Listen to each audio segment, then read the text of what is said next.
fucking amazing for my first car. 2004 that thing was. It come from the auction. Dad lent me the money, thinking I had full license. I was trying to impress, just doing the lad thing. Went up and down that road, talking away, laughing and giggling, a little bit of music. Lads in the car, enjoying the time. It was getting faster and faster and faster. You can do 80 down there, safe. I remember someone going, oh, fuck.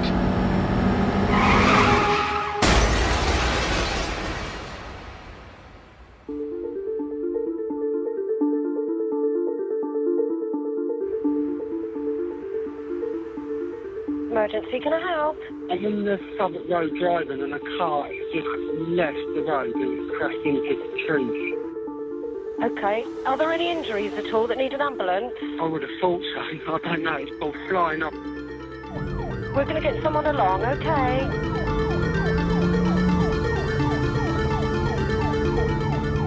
For me, as the senior investigating officer that evening, I never envisaged that the case would unfold in such a unusual way. It may well be on the B2177 towards Southwark Village. Yeah, we've just managed to locate it. So as I approached the car, you could see that it'd been in a catastrophic collision. It was overturned, and on top was a young lad sat cross-legged. I've never had that before. Gonna need another unit. 2-3, please. He was clearly shaken. Said there was other people in the vehicle. We've got multiple casualties here, and I need ambulance and fire on the hurry-up. He had identified himself as the driver. I asked him what his name was, and he told me it was Danny Lee. Danny, stand still, fella. Stand still, all right? Thank you for helping me out. All right, it's not a problem, mate. Not a problem. Thank you. We just got to make sure you're okay, okay? Don't worry. Don't worry. Everything will be good. We'll make sure everything's okay. I don't even know what happened. Where did it go wrong? I don't know, mate. I don't know. I haven't had a look yet. I can't even remember. Was I driving? You told me you were driving. You said it's Dad's car. Yeah. You said it's Dad's car and you took the keys. Yes. Yeah. So how many were in the car with you, mate? 2, 3, 2. 2 others. You and 2. What were their names? What are their names, Danny? I asked Danny Lee for the names of the other persons in the car and how many other people were in there, and he was flipping between 2 and 3. It would be, it was 2, no, it's 3. Remember your friends' names?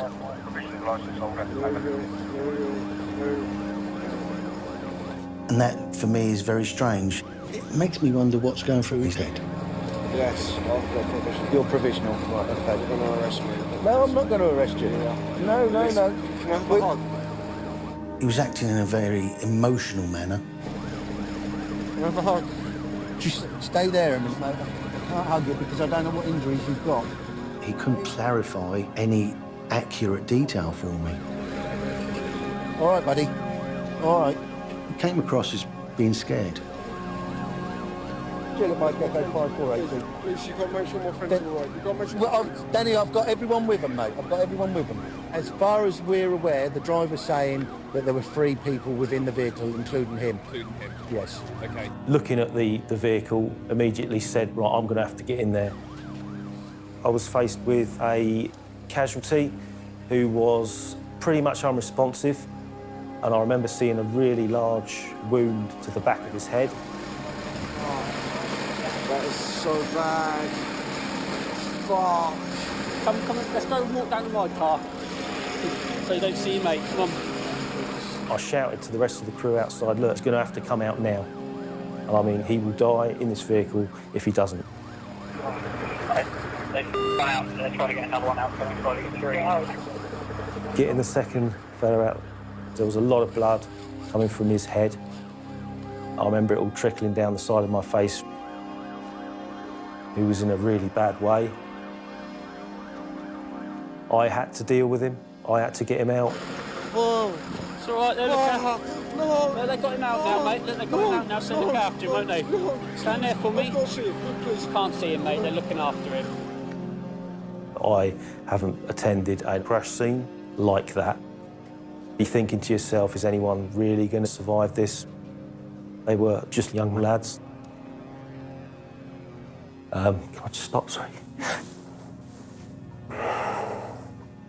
They were in the back seat. Both of them in the back seat? Both of them were in the back seat, yeah. So I wonder why there was no one in the front.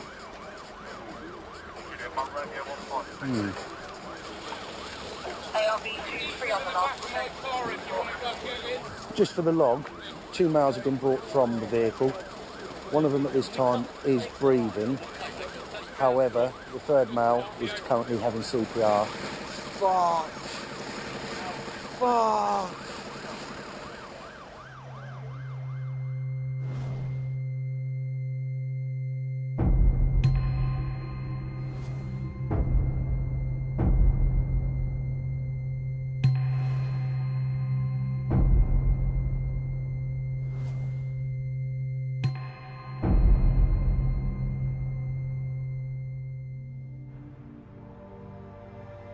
That night, I was at Sonny's with Sonny's sister. He was texting me all night, oh, come out, mate. Jumped in the car. I was like, nah, mate, you know, I'm gonna stay here and just chill out. And then, yeah, he just went quiet. Didn't hear from him after that. I spoke to Luke at 8:30 Saturday evening. He said to me that he was at his friend Greg's. And I just thought, you know, he's safe. Sometime while Luke was out, Danny Lee showed up at the door asking where Luke was. So I told him Luke had gone out to hang out with a mate, and then they went on their way.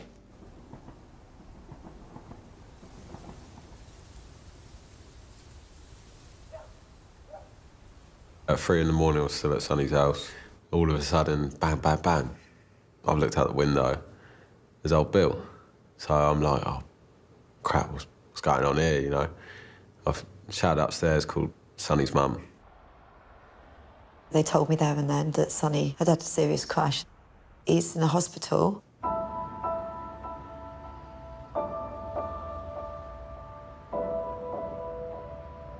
Got to the hospital, and it was then when it really hit me.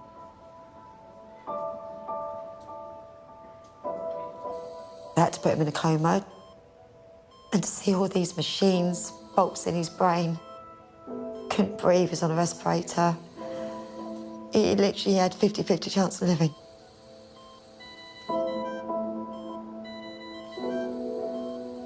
When I got there, I couldn't really look at Sonny. I never want to see anyone like that, and especially one of my mates. He always wanted to do something fun, like enjoy himself. We just got along. That was it. That was probably the worst night of my life. Nothing prepares you for children to die before you.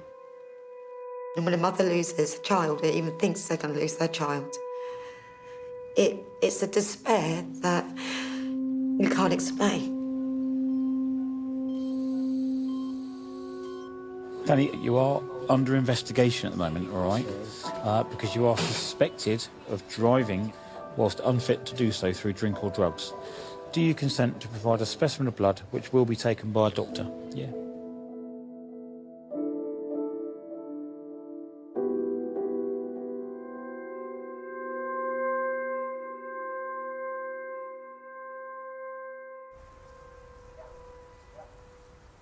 Come to about 3 o'clock in the morning, I get a knock on the door. My first thought is, okay, Luke's home really late, and I'm going to kill him. Put my dressing gown on, I go downstairs, open the door, 2 police officers standing there. About 3:30, my phone rang. I was actually away for the weekend, and it was my oldest son, Adam, and he told me that it was about Luke. I said to him, what's he done? And he said, they need to come and see you. And it's really strange, the things that go through your head in a split second. It was silly things like, you know, he'd been caught camping illegally and was spending the night in the south. And in my head, I just went, let him spend the night there. He will learn. I just had to tell her. Over the phone, I had to tell her, Luke's dead. That's the hardest thing I've ever done. Danny Lee, unfortunately, this is quite serious and you're going to have to listen to what I say, OK? I'm now arresting you on suspicion of causing death by dangerous driving, OK? I'm also further arresting you on causing death whilst driving whilst uninsured and unlicensed. If Danny Lee said jump, Luke would be in the air saying how I, which wasn't often the case with Luke. He trusted Danny Lee, as I did. He was welcomed in as part of the family. You put your trust in someone and then, you know, it's just the wrong person. Unfortunately, things have gone a little bit wrong.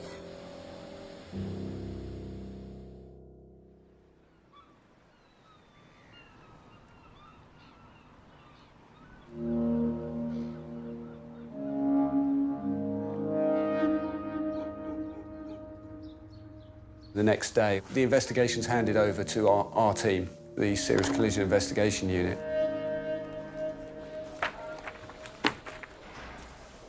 For us, it wasn't a unique investigation or a unique set of circumstances. By far the highest statistic for people that are killed or injured in crashes is young males. The more passengers you have in your car, the more likelihood is there's going to be a crash. This is the one that clearly shows the tree that's done the damage. The day after the crash, we were faced with one fatality, one seriously injured, and we had one in custody, Danny Lee, Ross Barringer. Yeah, I don't know if there's some pictures in there when they put it back on its wheels. I think there probably is somewhere. On the face of it, it was quite a simple investigation. However, after he was arrested, Danny Lee changed his account. He goes from saying that he was the driver of the car at the time of the crash to saying that it was his cousin, Zach's Ross Harris, who was driving the car at the time. However, there was no one else at the scene. It was just two lads in the back of the car and Danny Lee. Nevertheless, the cousin was visited by police in the early hours of the morning. Good news is that Zach, you're not one of the persons that's unconscious, so we've established that. He was in bed, he had no injuries. And you were with Dad tonight after work. You went to the Harbour Lights. OK, brilliant. He had an alibi for where he was at the time. We were faced with trying to work out what was going on.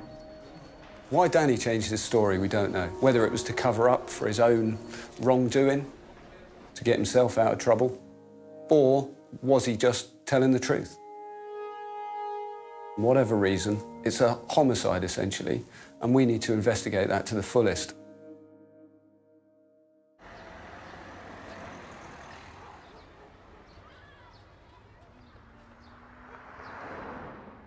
I found out the next day some of Luke's family came round and they said he was gone. I was sitting there in shock for about an hour or so. I posted it to Facebook and let all of his friends know. I was out playing football with Greg's brother. We got this phone call from Greg's mum, and she said, "Oh, get back quick." I was like, "Well, why is she saying it?" So there must be something wrong. So I was checking Facebook, saw RIP Luke, and I was like, what? We literally just ran and ran and ran until we got to the front door. It was just devastating.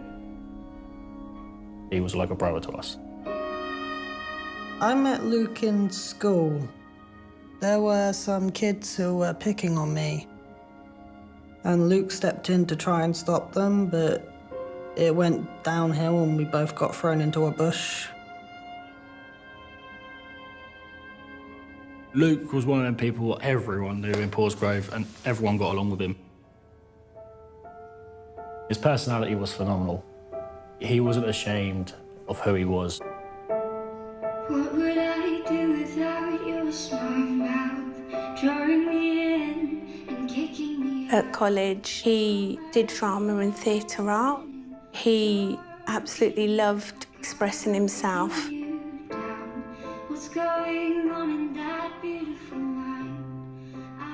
He said that he'd want to start on the stage and then progress to film, and then he'd giggle and say, "'Cause that's where the money is, Mum." He just brought everyone to life. Me, Greg, Danny and Luke were all close. We were really shy, and Danny Lee, he had so much confidence. It did destroy us as a unit. We obviously lost all respect for Danny Lee. We trusted him. We never thought he could do something like that.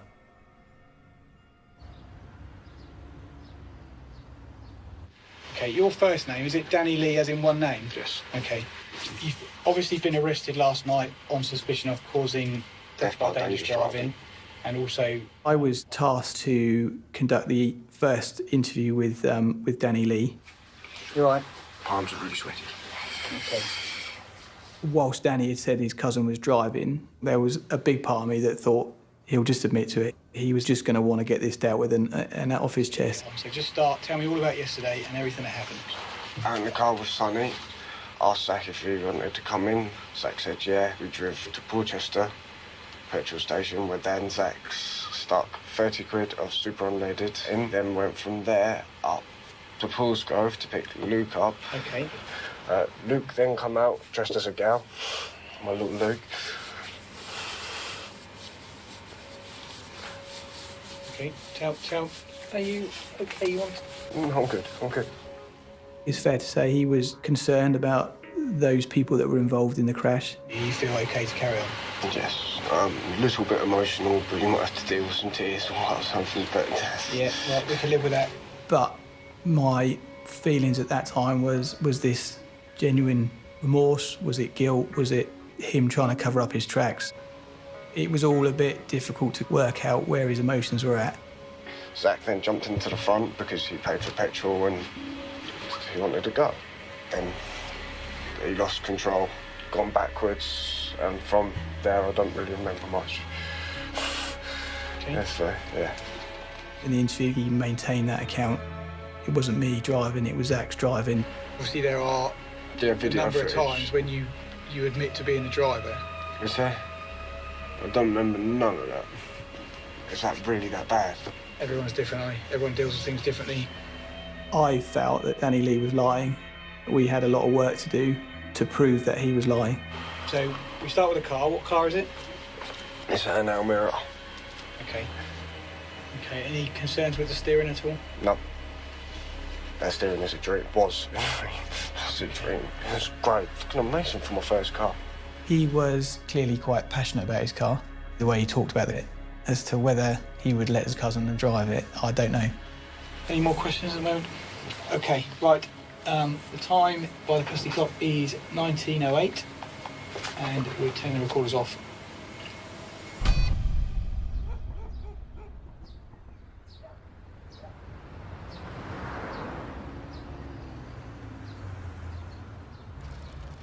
Paulsgrove. Everyone knows everyone. Sonny's mum, she was close to Danny Lee's uncle. Danny Lee and Sonny, they considered each other like family. Them two were like always into the same type of stuff, like punk rock and things I would never do. But I guess that's when Sonny like mostly come out of his shell, was around Danny Lee. He wanted to be in with him. But he seemed all right, to be honest, Danny Lee. But I think he thought he was a bit, you know, yeah, I've got a car, mate. Flashy type of geezer. Danny Lee's car was his prized possession. He wouldn't let no one drive it. It was like his baby. It's like any guy, when you first get your first car, it's the best thing. You got freedom. You can do what you want. Everyone wants to take it out for a spin, or let me jump in it, mate, you know?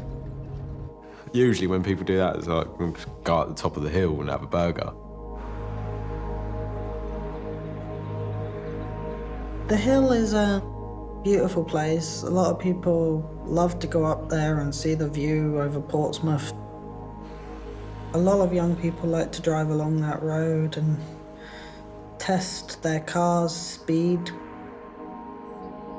What's the point in getting a car if you can't rag it about with it, you know, have a bit of fun? It's dangerous in a way, yeah, it's dangerous. But I think people think, like, enjoy yourself. This is our time. We're young, you know.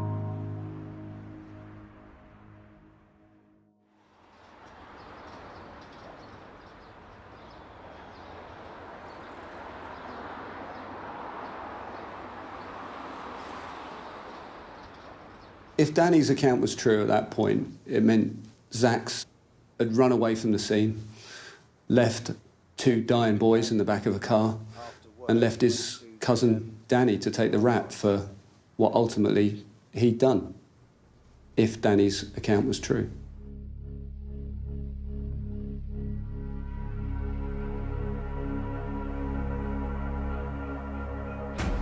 If you can please state your name and date of birth.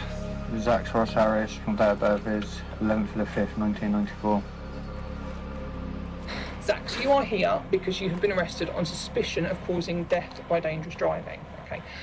There was a collision yesterday evening, and you have been named as the driver of the vehicle.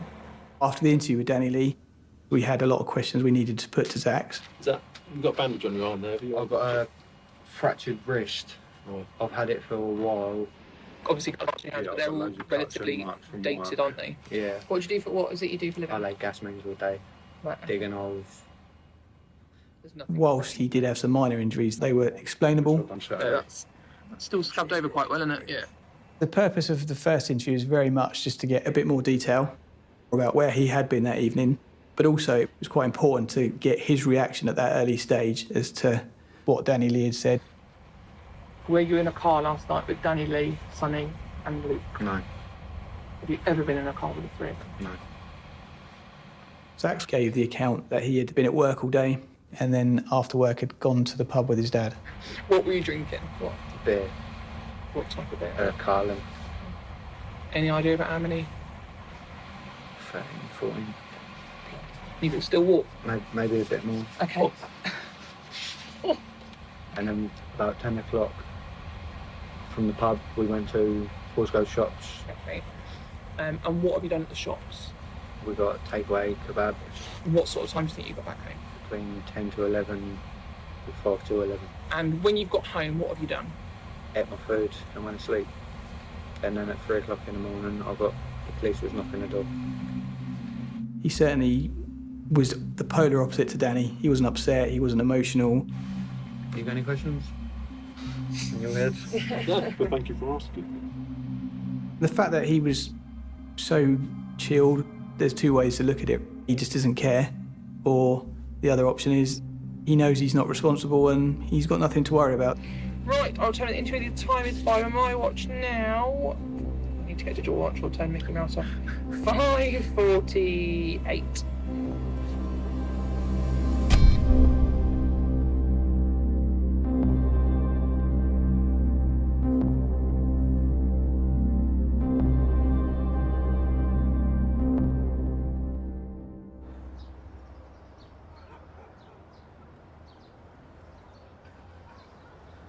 When anyone young loses their life, it just has ripples throughout families, communities, but in a close-knit community like this, it really had a massive effect.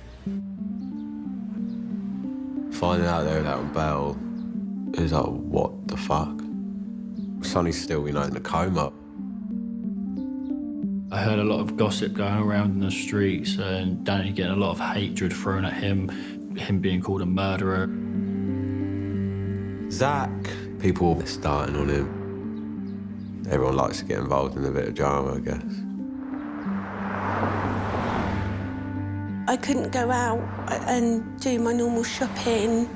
The fear of bumping into them, I didn't know what my reaction would be. There was loads of people talking about it. No, he was driving, or no, he was driving. It was driving us insane. You want to blame someone in that situation. The whole time, I knew that one of them's lying and one of them's telling the truth. It was torture.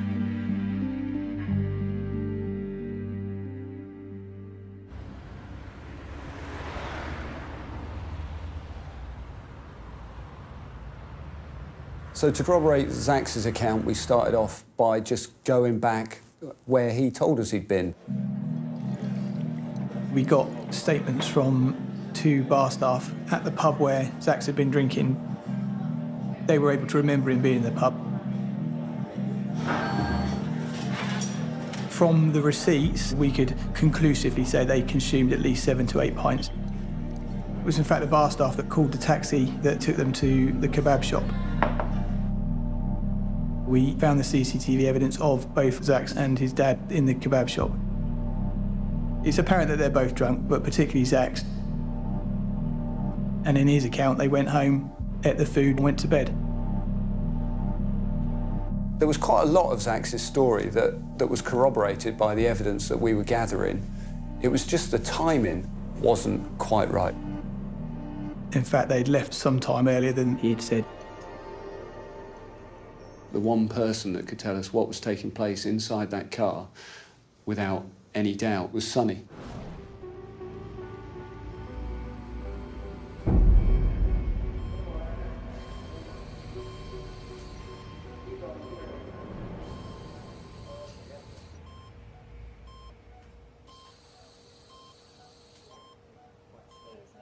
He's the only one that knew what went down that night. He knows what's gone on, and he doesn't wake up.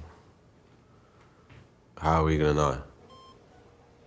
And if he wakes up, is he gonna remember all them things that go through your mind?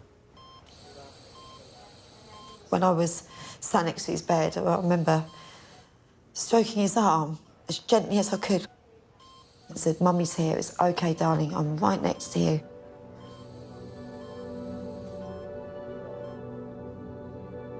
I just looked like a little boy. Just laying there, even though it was bigger than the hospital beds. It's a fragile little boy.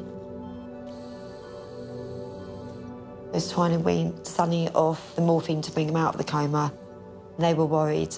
No one really knew how his brain was going to be after he came out of the coma. But he came out of the coma. So I've screamed for the nurses. They didn't panic at all, they're used to it. I was the one that was like, "Oh my God!" I stroked his hair, I told him it was okay. I just wanted my boy. As soon as he woke up, it was about Luke. As soon as his eyes opened up, "Mum, where's Laura? Laura's dead." So he was so confused. What could you remember?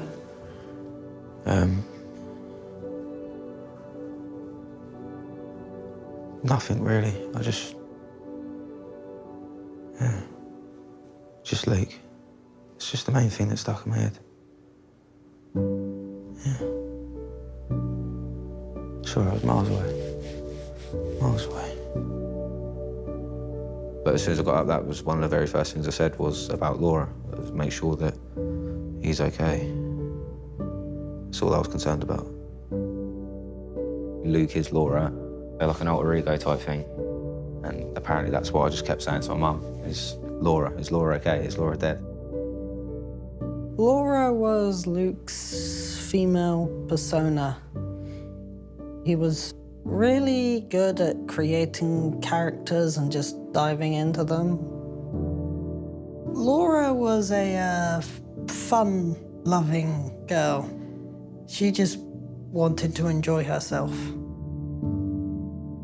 At first it was a bit okay, but you know, it's very funny.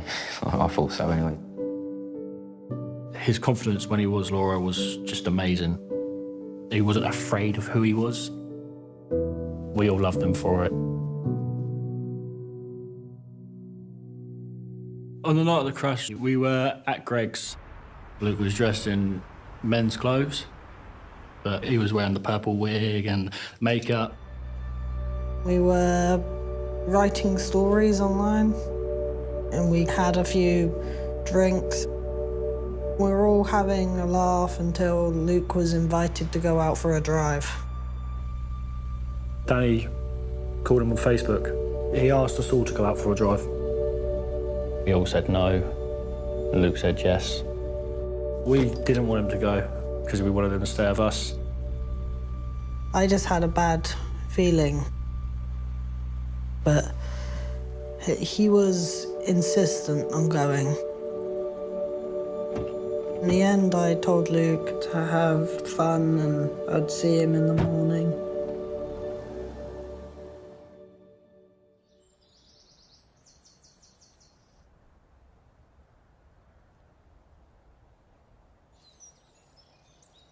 I think it was about a month after I came out of hospital, if not a little bit longer, I then went and did the interview. Right, the videos are running. Okay. I told him what I could remember. My job is to try and get an account from you about what you witnessed. Some of the stuff I got answers to, some of the stuff I didn't. Your account, your truthful account is important. So it all just gets a bit hazy. I can't remember what came before when or anything like that. Do you remember seeing or hearing or feeling anything that may have been a reason why the car went out of control? No. Generally, it's just one big... No, I can't remember. I remember Luke shouting, oh, shit. But that's all I remember is hearing Luke go, oh, shit. Okay. And, yeah, it was just... Yeah, I can't remember nothing from that. But no, I can't remember hearing or seeing anything like that, no. I don't think I can remember an occasion where someone with a significant head injury has woken up and been able to remember anything. So it was a surprise what he had to say. From what I can remember, he was doing like going from left to right with like the steering wheel, basically just making the car go like that, acting like a complete idiot. And it gets a bit hazy from there. But from what I can remember, the car spun out. There were some vague parts, but his account was very much in line with what one of the other two lads had already told us. So before the crash, before the accident happened, how was the driving at that point? Once again, just silly and hectic. He was just driving really fast, from what I can remember. Okay. He was just generally just kept putting his foot down, and even when people tell him to slow down, he just wouldn't listen. Okay, and who, at that point, who was telling him to slow down? Me, Luke and Danny told him once or twice. He was just like, oh, slow it down a bit, Zach. He was like, come on, mate. He specifically remembered that Zax was driving the car at the time of the crash. Having said that, there was a big concern around the evidence that Sonny provided us. And the concern being, is Sonny going to try and protect Danny? So Danny Lee, so how do you know him? Well, my mum's been best mates with his dad and his mum since she was about 16. So I think the first time I met him was when I was about 10, 11, something like that. Sonny and Danny Lee were close. The wider families are close.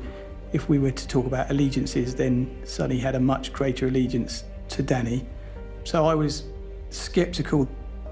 Could this still be a fabricated account Danny has fed to Sonny? At what point did you remember what happened? As soon as I looked at my mum, she said, Sonny, what happened? And I was just let my mum know. Okay, so literally as soon as you woke up? Yeah, because it was all kind of in my head anyway. Right.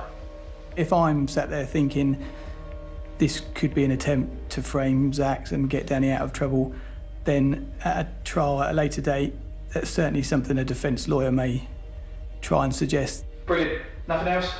Okay. At this stage, genuinely, I had no idea who was driving that car.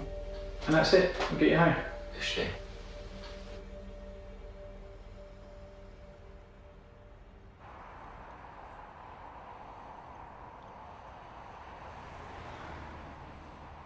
During the investigation, we ended up in total seizing 7 mobile phones. All 7 phones were submitted for analysis. What that meant was we could read through the text messages that were sent between both Zax and Danny on that night. Text conversation, it starts off with a text message from Danny Lee's phone to Zax's phone. Zax's phone replies.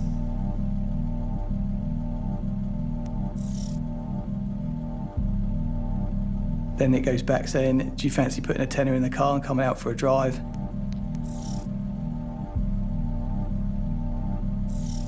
There's a bit of a gap, and then there's a message from Danny Lee's phone.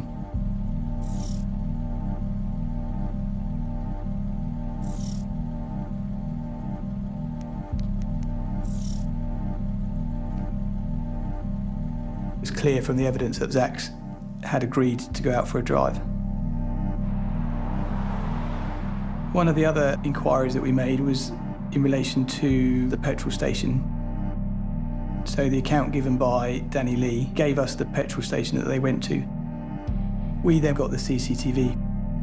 What that showed us is that the car driven by Danny Lee arrives on the forecourt, and then we see two lads walk up to the petrol pump. And then a person walks towards the night kiosk. Quite clearly, that is Zach's. So after they filled up with petrol, Zach's gets into the back of the car. We now have evidence that clearly disputes what we've been told by Zach's. So we know at that point Zach's is in the car with Danny Lee and Sonny. This was before they picked up Luke, so it's just the three of them in the car. But what the CCTV doesn't show is anyone other than Danny Lee driving the car.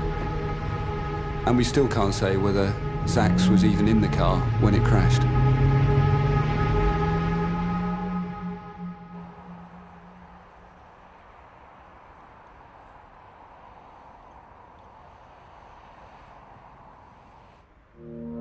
We now know Zach's has lied to us. You're now at that point where you think, I am going to prove which one of these two was driving. I am going to get an answer for the family. We are going to prosecute someone for this. We had exhausted witnesses. We had exhausted CCTV. I knew it was going to come down to forensics. We had one chance left, which was around testing the seatbelts for fibre plastic fusion.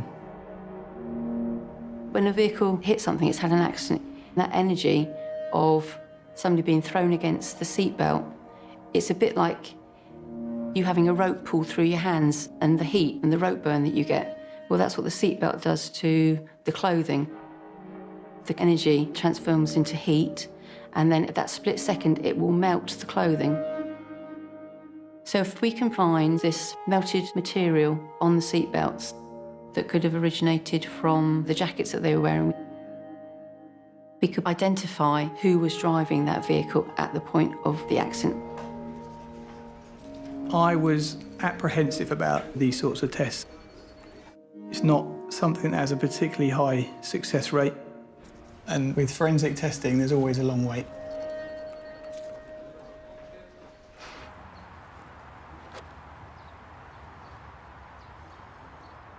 It took a long time for them to sort the investigation. None of my questions seemed to be being answered. At the time, it was really difficult. Well, I'm his mum. I should know. You know, I'm allowed to know. And I will know you're not.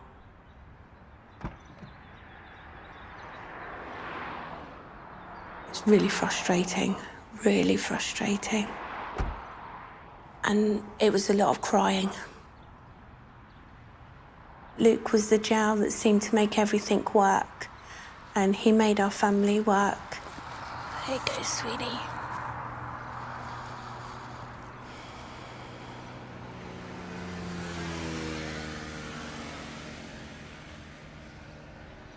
thought it was Danny Lee driving.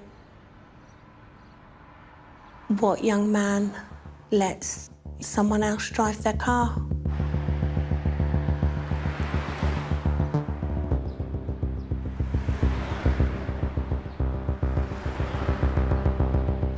We were a long way into the investigation by the time we got all of the forensic evidence around the seatbelts. As you're about to open that report, this is make or break, really. This is going to solve the investigation, or we're going to be in a position where we still don't know.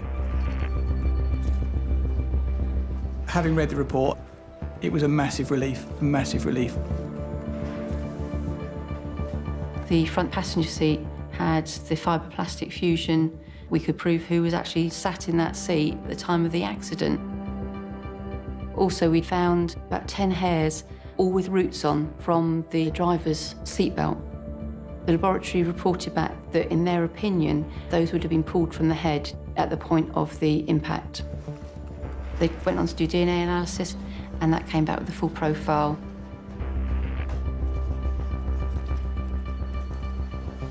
We made the decision to bring both cousins back in for interview. For the benefit of the recording, can I just get you to say your full name, please, and your date of birth? Danny Lee Gordon Ross Barringer, 21/10/91. We needed to interview both of them to challenge their accounts. Can you give me your full name, please? Zach Roy Nathan Ross Harris. But from the evidence we had established at that point, there was only really one main suspect. You've been arrested for 2 offences. One was causing a death by dangerous driving, and the second was causing a death by driving whilst uninsured and unlicensed. So as far as you're concerned, everything you told me last time was true? Yep. We knew who the driver was of that car, but he has to have the opportunity to see the evidence and make comment on it. There's also an element of this might be the point he decides, I'm going to admit to what I've done. We seized quite a lot of mobile phones. Yep. Last time, I think we seized about Including mine. 6 or 7 phones. Obviously, that phone's been analysed along with all the others. There is a text conversation between your phone and Danny Lee's phone. Okay? It is around 9:30 in the evening on that day. Danny's phone sends a message to your phone that says, fancy sticking a tenner in the car and coming out. Your phone then replies, yeah, let my phone charge up for a little bit first though, cuz. No. And then from Danny Lee's phone, look in Nan's parking space. No. Where does your Nan live? Behind my house. Explain that to me. Explain what? Well, that's clearly a conversation between you and Danny Lee. Well, I don't talk like that, so good one. Especially not to my cousin. I'm saying these messages are a load of fucking bollocks. But they're from your phone to Danny Lee's phone. It don't matter. And that crash had fuck all to do with me, so do what you fucking want. Let's stick with the mobile phone. Right, are you saying that these text messages weren't sent by you? No. Sorry, no, you didn't send them? No, I didn't fucking send the messages. Okay. The tactic for the interview was to bring the evidence in, one piece of evidence at a time. This is some CCTV from the BP petrol station. So if he lied each time, we could just disprove what he was saying. Just to show, really, that the count that he was giving was just not plausible. Is that you in the video? Yeah. But you told me you've never been in your car. So, yeah. Okay, explain that first. He told me it was his dad's car. Right. Not his. So you had been in the car? Yeah. Okay. So tell me how this came about. How did... I didn't trust him to use my bank card. Okay, let's rewind. So that is that conversation, the text messages, did that happen? Me. That ain't me. Right, so the conversation about putting some money in the car wasn't you, but not through a text message, no. Okay, all right. So somehow you've arranged with Danny to put some money in some petrol in the car. Right, okay, carry on then. And then he took me home. Because I told him I don't want any part of it. Right, just help me out then. Why did you tell us that to start with? Because I didn't remember. Okay, why didn't you tell me that last time? Eventually we got to the forensic evidence. He basically then closed down. The forensic scientist says, based on all that she knows and she's established from all the work that they've done, is that Danny Lee must have been the front seat passenger and that you must have been the driver at the time of the collision. What have you got to say about that? Nothing. Is that true? I'm not saying anything. I'm not answering anymore, I can't. I feel sick. Okay. The interview went exactly to plan. He couldn't explain anything away. Okay. Were you in the car at the time of the collision? I'm not saying anything. Were you the driver at the time of the I'm not saying collision? anything. Are you responsible for the death of Luke Fletcher? I'm not saying anything. We proved that everything that he said was a pack of lies. It ended with an aggressive, angry Zax. Zax, I appreciate your, I think it's fair to say, you're a bit fed up about being here and the fact that it's taken a long time. Is that fair to say? Fed up? Well, I'm just being polite. You're pissed off, aren't you? I can see that. Fuck, I just want to smack some silly cunt's fucking head in, but I'm not that, am I? No, that's... Exactly. Okay. We have no idea how he got home or what route he took to get away from the scene. But we knew Zax was the driver on that night when the car came off the road. The time is 17:33 and we're turning the recorders off. It turned out that Danny Lee was telling the truth, and so was Sonny.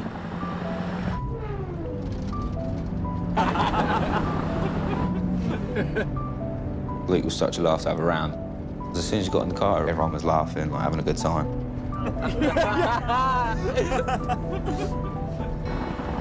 Went up and down IF a few times, talking away, a little bit of music. Zax was proper. He's like, come on, cuz, let me drive. Give me a driving lesson. Pulled into the viewpoint. Zac then jumped into the front because he paid for petrol and he wanted to go. And I was like, okay, I'll teach you. I'm trying to be a good cousin, I'm trying to teach my little cousin how to drive.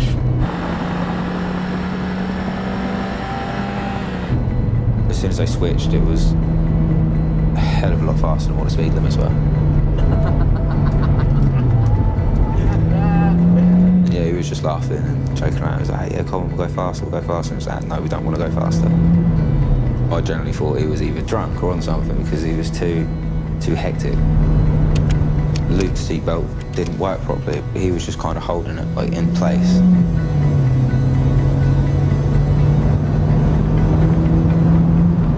He took a piss. He weren't supposed to be speeding, he was just supposed to be learning. He should have slowed down. Last time I seen my friends, they were sat in the back, scared.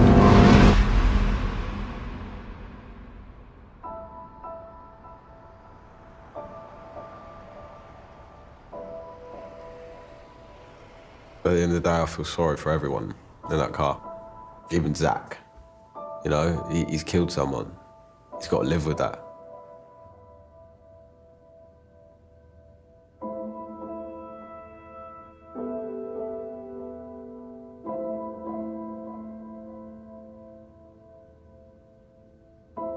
Danny Lee, you know, he's got to live with the fact that he's lost his best mate. He's got to live with the fact that he was the one who had the car.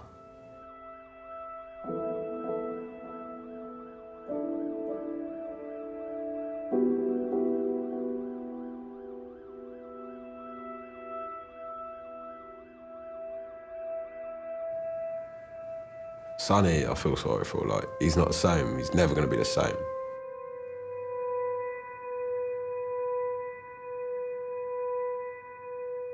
I don't think I was this paranoid with people before my accident.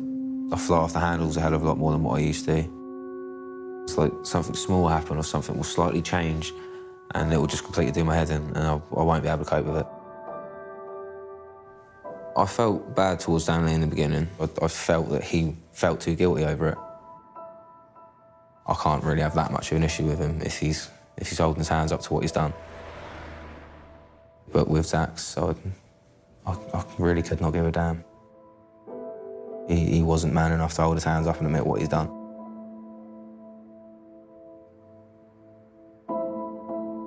I blame Danny Lee as much as I blame Zac for Luke's death. In some ways, a little bit more. Had it not been for Danny Lee, Luke wouldn't have been in the car. It just goes through your head, why Luke? You know, why was it Luke that was killed and not the driver or, you know, the front seat passenger? Why was it him? I know it's selfish, but it does go through your head. Luke was innocent. And it's not fair.